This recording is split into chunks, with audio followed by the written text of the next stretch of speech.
I'm now joined by the winner of the Children's Book of the Year, Junior. Please welcome Peter Donnelly. Thank you.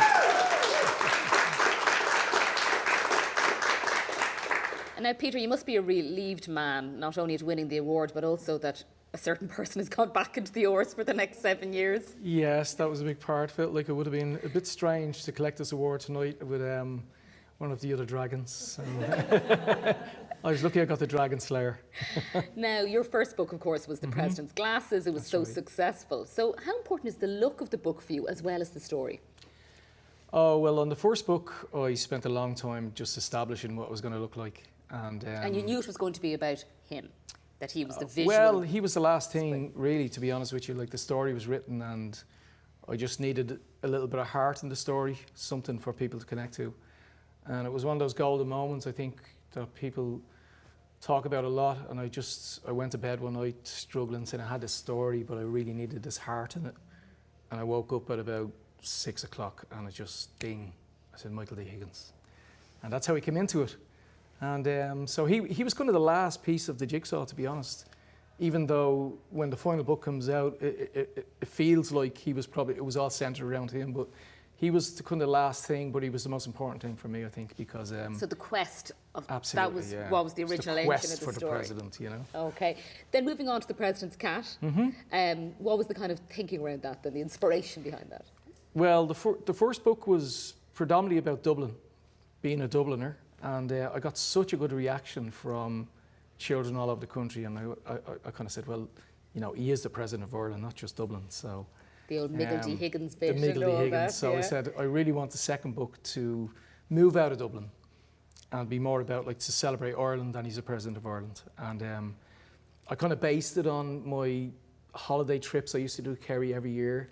And I said, I think I'll pinpoint every location that I used to pass on the way back to Dublin and kind of celebrate Ireland that way and celebrate him as the Irish President for everybody. So that's really what the second book was about.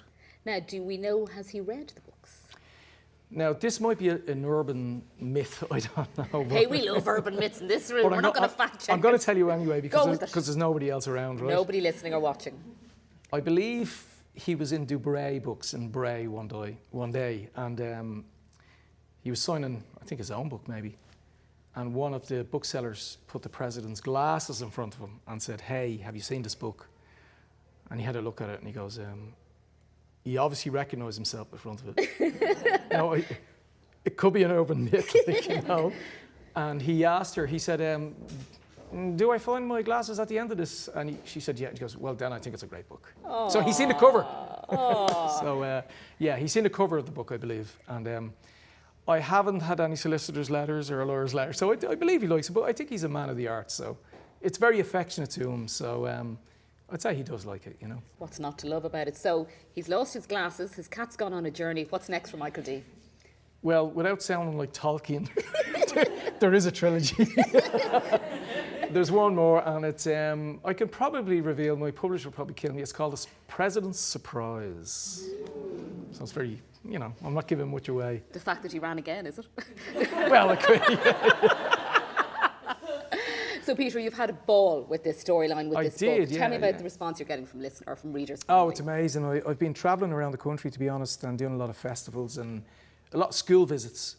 And it's just amazing, like, the amount of 5-year-old hecklers I get because they know more about the President than I do. So when I go and do a festival or a schools event, you know, I can't pull the wool over their eyes. These kids love the President, like, you know, and it's been amazing. You know, just... It's really when you write a children's book, it's only when you're in front of an audience of children you really get a sense of how much. And they're not going to clap politely because you're standing there, you know? Absolutely not. But I'm lucky, it's gone down very well. I probably owe a lot to the President over it, like, but kids have reacted really well to it. And yeah, it's been fantastic. I love doing schools events with kids. It's amazing. I think it's an adventure for you and your readers, is how we go with that. Yes, well, there you go. It's an award-winning book. Huge congratulations. Thank you very much. And we look forward to that third part, that trilogy. Well, you know, the President's Surprise. Congratulations, Peter Donnelly, on winning this award. Thank you.